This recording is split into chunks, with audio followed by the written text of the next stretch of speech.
pasukan Belanda dan dihujani tembakan.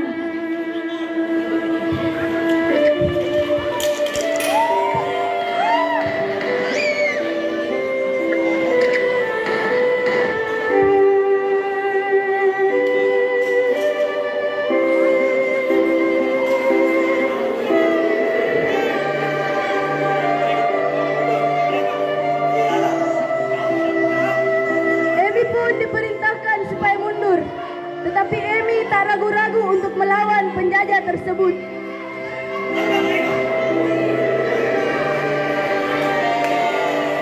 Setelah musuh semakin gencar menyerang, padahal Emi juga sedang membawa korban-korban luka, Emi pun memimpin rombongannya untuk mundur.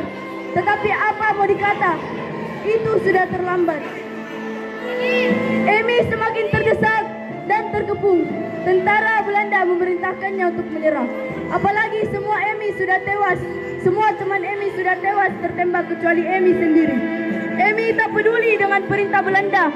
Untuk terakhir kalinya, Emi melemparkan granat ke tengah-tengah tentara Belanda.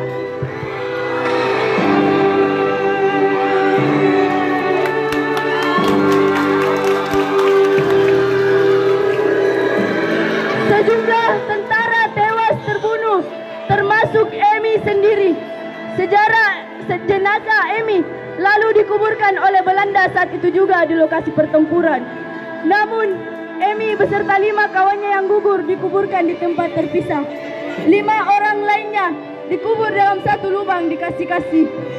Serdadu KNIL sendiri sebelumnya tidak mengetahui bahwa yang meledakkan granat ke arah mereka adalah Emi Selan, seorang perempuan yang sedang mereka kejar. Mereka tidak menyadarinya karena Emi mengenakan pakaian lelaki dengan celana panjang. Setelah mengetahui bahwa yang tewas itu adalah Emi, para serdadu KNIL bersorak gembira.